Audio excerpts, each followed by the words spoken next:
కొన్ని వందల వేలలో భక్తులు వీళ్ళందరూ ఇక్కడికి ఎందుకు వస్తున్నారు? అందరికీ నమస్తే. ఈ రోజు మీకు ఎవరికి తెలియని కొన్ని నిజాలు ఈ స్టీల్ ప్లాంట్ కి సంబంధించిన ఈ శివాలయం కోసం మీ అందరికి చెప్పడం జరుగుతుంది. అసలు ఇక్కడికి ఇన్ని మంది భక్తులు ఎందుకు వస్తున్నారు?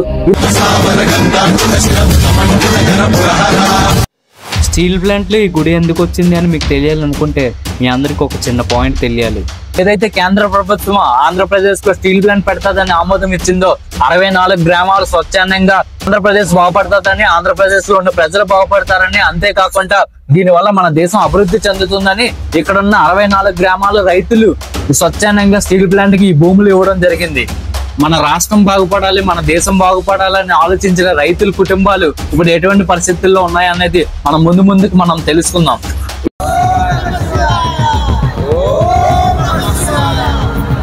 హాయ్, అందరికీ నమస్తే. నేను మీ వాసు. ఈ రోజు ఒక ఇంపార్టెంట్ వీడియోతో మీ ముందుకు వచ్చాను. ఈ వీడియో యొక్క ప్రత్యేకత ఏంటంటే మన పురాణాల కోసం, మన చరిత్ర కోసం మనం తెలుసుకోవాలి. మన పురాణాలని, మన చరిత్రని కాపాడుకోవాల్సిన బాధ్యత కూడా మనందరి మీద ఉంది. కాబట్టి నేను ఈ రోజు ఈ వీడియో చేయడం జరుగుతుంది. అసలు ఇక్కడ నిజంగా అనుకునే కోరికలు నెరవేరుతాయా? అసలు ఆ గుడి యొక్క ప్రాముఖ్యత ఏంటి, ఆ గుడి యొక్క స్టోరీ ఏంటి అనేది మనం ఇప్పుడు తెలుసుకుందాం.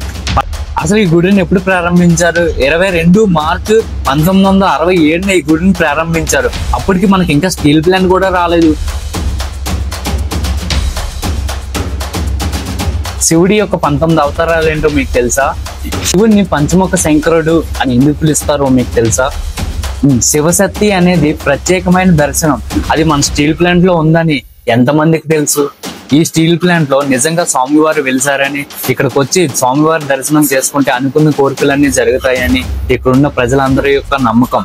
సో అది ఎంతవరకు నిజం అనేది మనం ఈ రోజు ఈ వీడియోలో తెలుసుకుందాం.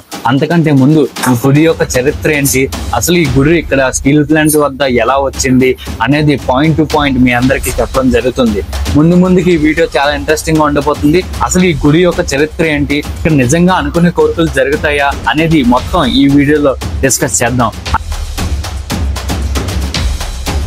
అది 1967. మన చుట్టూ ఎటువంటి ఫ్యాక్టరీస్ లేని రోజులు అవి. పెళ్ళిళ్ళు పెద్దలతో ఎంతో చక్కగా ఆడుకునే రోజులు అవి. మన ఏవైనా పండుగలు వస్తే దేవుడు తప్ప మనకు వేరే లోకమే లేదు. శివుడు ప్రత్యక్షం కోసం వెంకట సాధువు అనే వ్యక్తి డైలీ పూజలు చేస్తూ ఉండేవాడు. అప్పుడు ఆ ఊర్లో ఒక చిన్న సంఘటన జరిగింది. ఎవరి పనిలో వాళ్ళు బిజీగా ఉండగా భూమిలో పడి ఒకేసారి శివలింగం ప్రత్యక్షమైంది. ఊర్లో ఉన్న ప్రజలందరూ చాలా ఆనందపడ్డారు. నిజంగా శివుడే మన ముందుకు వచ్చారు, మన బాధలు వినడానికి, మన కష్టాలు తెలుసుకోవడానికి శివయ్యే మన దగ్గరికి వచ్చాడు అని అక్కడ ఉన్న ప్రజలందరూ నమ్మారు. అప్పుడు అక్కడ మొల్లి సూర్యనారాయణ అనే దంపతులు ఈ గుడిని కట్టడానికి ముందుకొచ్చారు. అప్పటి నుంచి వాళ్ళ ఇంట్లో ఏ సమస్యలు వచ్చినా, ఊర్లో ఏ ప్రాబ్లమ్స్ వచ్చినా స్వామివారికి చెప్తే తీరేవంట. 1971లో ఆంధ్రప్రదేశ్ లో స్టీల్ ప్లాంట్ పెడతామని కేంద్ర ప్రభుత్వం నిర్ణయం తీసుకుంది. ఆ నిర్ణయంతో అక్కడున్న 64 గ్రామ ప్రజలు స్టీల్ ప్లాంట్ వస్తే మన రాష్ట్రానికి, మన దేశానికి ఎంతో మంచి జరుగుతుందని అక్కడున్న ప్రజలందరూ నమ్మి స్టీల్ ప్లాంట్ కోసం వాళ్ళ భూముల్ని, వాళ్ళ ఇళ్ళల్ని మొత్తాన్ని త్యాగం చేశారు. ఆ స్టీల్ ప్లాంట్ కోసం వాళ్ళు ఉంటున్న ఇళ్ళల్ని, వాళ్ళు పండించుకుంటున్న భూముల్ని అన్నిటిని స్టీల్ ప్లాంట్ కోసం త్యాగం చేశారు. అదే సమయంలో వాళ్ళు ఉంటున్న ఇళ్ళల్ని స్టీల్ ప్లాంట్ నిర్మాణం కోసం మొత్తం అన్ని పడగొట్టడం జరిగింది. అదే క్రమంగా ఈ లాస్ట్కి ఫైనల్గా ఈ గుడి వరకు వచ్చేసారు. ఈ గుడిని కూడా పగలగొడదామని అక్కడున్న కొన్ని మంది ప్రయత్నిస్తే ఏ వెహికల్ వచ్చినా సరే అక్కడ వరకు వచ్చి అక్కడ ఆగిపోయేది. ఏంటి ఇక్కడ ఏ వెహికల్ కూడా పనిచేయటం లేదు అని అక్కడ ఉన్న వాళ్ళందరూ ఆశ్చర్యపోయారు. అసలు ఎలాగైనా ఈ గుడిని పగలగొట్టాలని నిర్ణయం తీసుకున్నారు. కానీ వాళ్ళు ఎవరి వల్ల సాధ్యం కాలేదు. అప్పుడు కొంతమంది మనుషులతో ఈ గుడిని పగలగొడదాం అనుకుంటే ఆ స్వామివారి లీలతో అక్కడ ఉన్న నాగపాము వాళ్ళెవరిని దగ్గర కూడా రానివ్వలేదు. ఆ గుడి చుట్టూ ఆ పామే కాపలా కాసేది. అప్పుడు అక్కడ ఉన్న అధికారులు ఇక్కడ నిజంగా దేవుడు ఉన్నాడేమో, ఇక్కడ ఈ గుడిని వదిలేద్దామనేసి ఆ గుడిని వదిలేశారు. అప్పుడు పూజలు చేసిన తర్వాత ఏవైతే వాళ్ళ వెహికల్స్ మీద వచ్చారో ఆ వెహికల్స్ మళ్ళీ స్టార్ట్ అవ్వడం మొదలుపెట్టాయి. అప్పటి నుంచి ఆ గుడిని ప్రత్యేకంగా చూసేవారు. అక్కడున్న ప్రజలు, అధికారులు ఆ గుడిని ఒక ప్రత్యేకంగా చూసేవారు. అలాగే ఎవరికైనా ఏమైనా సమస్యలు వస్తే ఆ గుడికి వెళ్ళి కోరుకుంటే సమస్యలు ఖచ్చితంగా తీరుతాయని అక్కడ ఉన్న ప్రజలందరి యొక్క నమ్మకం. అప్పుడు మీరే వినండి, ఇక్కడ ఉన్న ప్రజలందరూ ఈ గుడి కోసం ఏం మాట్లాడుతున్నారో ఇక్కడ పూర్వీకులు చెప్పడం, మా తండ్రులు మాకు చెప్పడం ఏంటంటే, ఇక్కడ సీతానగరం ప్రాంతం, నెల్లిముక్కు, అలాగే గంగవారం, దిప్పపాలెం ఇలాంటి కాలనీలు కొన్ని ఉండేవి. ఈ కాలనీల్లో ఒక సాధువు ఇంటింటికి భిక్షాటనకి వెళ్ళేవాడు. ఈ సాధువు భిక్షాటనకి అలా చేస్తూ ఒకరోజు ఈ ఇక్కడ శివాలయం నిర్మాణం చేయాలని ఆయనకి ఏం తోచిందో, లేకపోతే భగవంతుడు ఆయనలో ఏం కల్పించాడో మాకు తెలియదు, కానీ ఆయన ఏంటంటే ఈ భిక్షాటన చేస్తుండే గానీ ఇక్కడ శివాలయం నిర్మించాలని అనుకుని ఆ రోజు ఇక్కడ ఈ ఏరియా సీతానగరం ప్రాంతానికి చెందింది. ఈ సీతానగరం, నెల్లిముక్కు, బాల్చేరు కలిసి ఉన్న ప్రాంతం ఇది. ఈ ప్రాంతంలో సీతానగరం వాస్తువులు మొల్లి సూర్యనారాయణ గారు, మొల్లి సన్యాసరావు గారు, వీళ్ళు తల్లిదండ్రులు ఇక్కడ నిర్మించడం జరిగింది స్టీల్ ప్లాంట్. సీతానగరం వాస్తువులు ఆ రోజు ఆ సాధువు చెప్పిన మాటలకి ఇక్కడ శివాలయం కట్టి, గుడిలా కట్టి ఈ గుడిని నిర్మాణం చేసి ఇక్కడ నుండి భక్తులు ప్రతి ఒక్కరు కూడా, అంటే ఆ రోజుల్లో కూడా ఎక్కడ శివాలయం ఉండేది కాదు, ఇక్కడే శివాలయం ఉండేది. ఈ శివాలయం పూర్వం నుండి కూడా ఒక సాధువు నిర్మించాడని నమ్మకంతో ఇక్కడ శివకి ఎంత బాగా అభిషేకాలు చేస్తే అంత బాగా వాళ్ళ యొక్క ఐశ్వర్యంతో వెలుగు ఇదవుతారని చెప్పేసి ఆ రోజు నమ్మకంతో ఈ రోజు వరకు కూడా ఆ నమ్మకాన్ని కొనసాగిస్తున్నారు. అదే నమ్మకం ఇక్కడ శివకి ఏదైతే అభిషేకం చేస్తారో ఆ అభిషేకం ఎలా అయితే చేస్తున్నారో వాళ్ళ ఇంట్లో కూడా సిరి సంపదలతో అలాగే నిండి ఉంటారని నమ్మకంతో ఇక్కడ ప్రతి ఒక్కరు కూడా ఇక్కడ శివ దగ్గరికి వచ్చి దర్శనం చేసుకోవడం జరుగుతుంది. వచ్చామండి. ఇది చాలా మహిమగల గుడి. ఇది స్టీల్ ప్లాంట్ లోని ఈ రోజు స్టీల్ ప్లాంట్ చక్కగా రన్ అవుతుంది అనుకుంటే ఈ భగవంతుడి కటాక్షమేనండి. ఈ భగవంతుడు లేకపోతే మనం ఏది చేయలేము. ఆ భగవంతుడి దయ వల్ల కార్మికులకి, నెక్స్ట్ యాజమాన్యానికి చాలా బాగుంది. ఈ గుడి కట్టిన కాడి నుంచి కూడా ప్రభుత్వం వాళ్ళు అవని ఏదవనియండి ఎవరవనియండి అందరూ వచ్చి పెద్ద పెద్ద అధికారులు కూడా ఉదయాన్నే వచ్చి దర్శించుకోవడం చేస్తారండి. అవ్వకుండా భగవంతుడి అనుగ్రహం వల్ల అందరూ ఎంప్లాయీస్ చక్కగా ఉండి మన ప్రభుత్వం కూడా మంచి నిర్ణయం తీసుకొని ప్రైవేట్ పరంగా అవ్వకూడదని కోరుకుంటున్నాం. ప్రతిష్ఠ చేశారు మళ్ళీ సూర్యనారాయణ అని ఇక్కడ లోకల్ గా ఉండే దంపతుల చేత ఆయన ప్రతిష్ఠ చేశారు. ఫోటో కూడా మీరు చూసి ఉంటారు గుడిలోని. ఇది చాలా పురాతనది అనమాట. అందువల్ల ఇక్కడ ఈ కన్స్ట్రక్షన్ టైంలో చాలా వెహికల్స్ ఇక్కడికి వచ్చి డోజర్లు కానీ బుల్డోజర్లు ఏవైనా వచ్చి లెవెలింగ్ చేసే టైంలో గుడిని పడగొట్టేద్దామని ప్రయత్నం చేస్తే కూడా ఆ బుల్డోజర్లు అక్కడే ఆగిపోయి బ్రేక్ డౌన్ అయిపోయావట. సో అప్పుడు కంపెనీ వాళ్ళు ఏంటంటే ఇక్కడ పురాతన గుడిలో ఉంటే శక్తి ఉందని చెప్పేసి పూజలు చేసి పండుగలు చేసిన తర్వాత కానీ ఇక్కడ నుండి కదలలేదు, వాళ్ళు పని అవ్వలేదు. అప్పుడు ఏం చేశారు, చుట్టూ గోడ కట్టి చుట్టూ ఫిల్లింగ్ చేశారు. గుడి మాత్రం కింద గుడిపోయింది. అందువల్ల గుడి కిందకి ఉందన్నమాట. ఆ కన్స్ట్రక్షన్ లో అలా ఆ పవర్ అని బట్టి, ఆ స్వామితాలకు పవర్ శక్తి అలాగ ఉంది.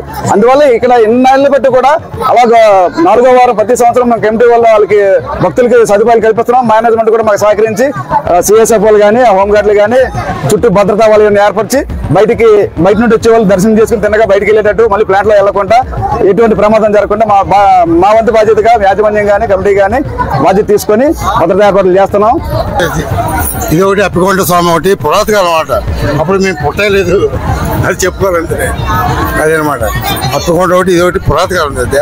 దేవతలు కట్టించిందని చెప్పడం మా పెద్దలు, అదే మాకు తెలుసు. మరి ఇక్కడికి వచ్చిన భక్తులందరికీ మీరు ఎటువంటి ఫెసిలిటీస్ ఇస్తున్నారు? మేమందరికీ వాటర్ ఫెసిలిటీ ఇస్తున్నాము, అభిషేకాల ఫెసిలిటీ ఇస్తున్నాము, అలాగే దర్శనం ఫెసిలిటీ ఇస్తున్నాము. తర్వాత సేఫ్టీ పరంగా ఆ ట్రైన్స్ వచ్చినప్పుడు వాటి పక్క పోకుండా ఇటు పక్కన సిఎస్ఎఫ్ వాళ్ళకి మనం రక్షణ కల్పిస్తూ దూరకుండా చేస్తున్నాము. అలాగే ఇన్సైడ్ ద ప్లాంట్ పోకుండా వాళ్ళని ఆపి రక్షణ కల్పిస్తున్నాం. అలాగే వాళ్ళని సేఫ్టీగా బయటకు పంపించేస్తున్నాం అన్నమాట. ఇక్కడ దేవుడు ఉన్నారని ఇక్కడున్న ప్రతి ఒక్కరు భక్తులు నమ్ముతున్నారు. అది ఎంతవరకు నిజం? చాలా బాగా నమ్ముతున్నారు. ఆ స్వామిని నమ్ముకున్న వాళ్ళకి ప్రతి వాళ్ళకి కోరికలు తీరుతున్నాయి కాబట్టి ఎంతమంది భక్తులు ఇక్కడికి వస్తున్నారు, ఆ స్వామిని సేవించుకుంటున్నారు. తెలియదు వాళ్ళు చూద్దామని చెప్పి లోపలికి ఎలా ఉందో లేదో అనుకున్నాను అనమాట. కానీ అలౌ చేశారు, బైక్ తో సహా అలౌ చేశారు. బాగుంది, ఆర్గనైజేషన్ అంతా బాగుంది.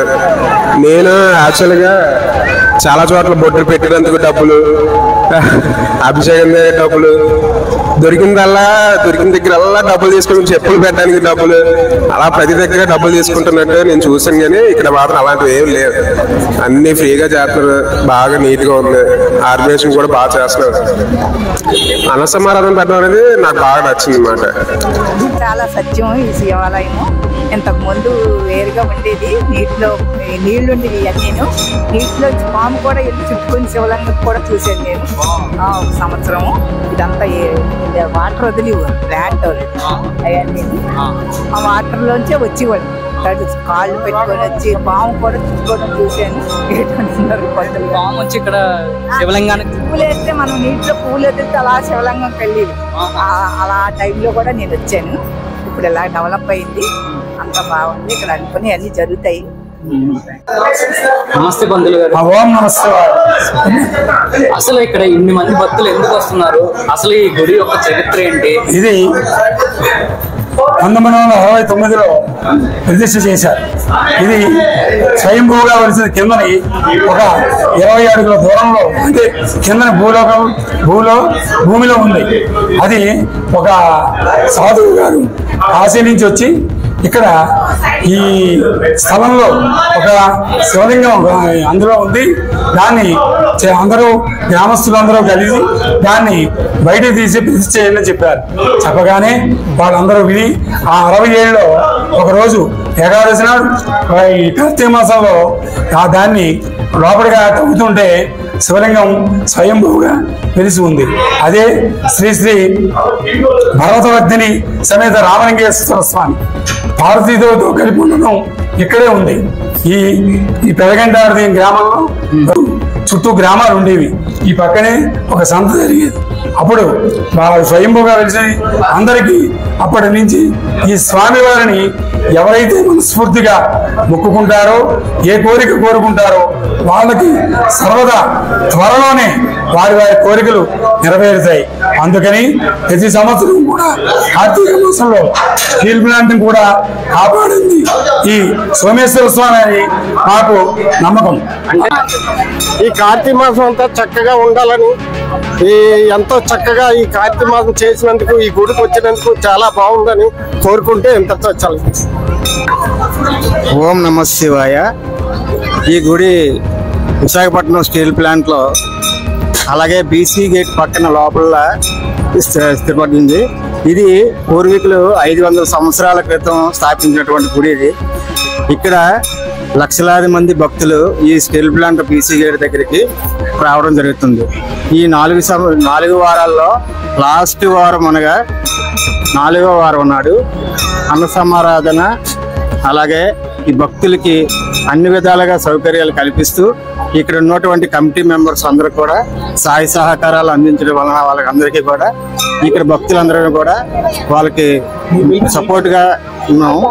అలాగే ఈ విశాఖ స్టీల్ ప్లాంట్లో ఉన్నటువంటి ఈ శివాలయానికి ప్రతి ఏటా కూడా 4 ఏళ్ళకి ఒక్కసారి ఇలా పంపించడం అనేది చాలా సంతోషకరం. సిఎస్ఎఫ్ సిబ్బందికి, అలాగే విశాఖపట్నం స్టీల్ ప్లాంట్ మేనేజ్మెంట్ వారికి అందరికీ కూడా కృతజ్ఞతలు తెలియజేసుకుంటూ నమస్కారం. స్టీల్ ప్లాంట్ నిర్మాణంలో చాలా వరకు ఇది తీసేద్దామని అనుకున్నారు. అప్పుడేమొచ్చి కుక్లేన్ అయ్యి తీయడానికి ప్రయత్నిస్తే అప్పుడు పాములు అయ్యి వచ్చి ఆ డ్రైవర్ మీద పడడం అని చెప్పేవారు. నాకు ఫుల్గా తెలీదు, అంతవరకే తెలుసు. ఇది పురాతన ప్లాంట్ తయారు అవ్వకముందు గుడి. ఈ ప్లాంట్ తయారు అవ్వకముందు గుడి అయితే ఇది చాలా సార్లు ప్రయత్నించారు తీయడం అయితే అవ్వలేదు. అందుకే నిలబెట్టేసి అలాగా ప్లాంట్ వాళ్ళు అందరూ పూజలు చేస్తున్నారు. దీనివల్ల అమ్మా ఇది తీయడం అంటే ప్లాంట్ కట్టొచ్చిందని తీయబోయారు, కానీ తీస్తే క్రేన్లు తీయడానికి వచ్చిన వాళ్ళు ఒప్పుకోలేదు. దేవుడు ఒప్పుకోపోగానే కాపేసి గుడి ఉంచేశారు. పురాతన పొలం ఇది. మా చిన్న పిల్లలప్పుడు గుడి అనమాట.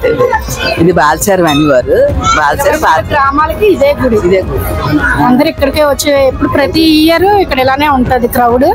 కానీ ఇప్పుడు ఇంకా బాగా చేశారు. అప్పుడు కన్నా ఇప్పుడు అన్ని డెవలప్మెంట్ బాగుంది. ఇప్పుడు ఇంకేమన్నా గుడి కోసం మీరు చెప్పాలి అంటే కోరికలు పర్వాలేదు, ఏదైనా గట్టిగా కోరుకుంటే డెఫినెట్లీ అవుతుంది. ఇక్కడ ఒక సెంటిమెంట్, ఇంకా ఇక్కడే పుట్టిన దేవుడు కదా. చూసారు కదా, ఇలాంటి ఇంపార్టెంట్ అండ్ ఇంట్రెస్టింగ్ విషయాలు మీరు కానీ తెలుసుకోవాలనుకుంటే ఇప్పుడే మన ఛానల్ సబ్స్క్రైబ్ చేసుకోండి. ఓకే, మళ్ళీ నెక్స్ట్ వీడియోలో కలుద్దాం. నమస్తే.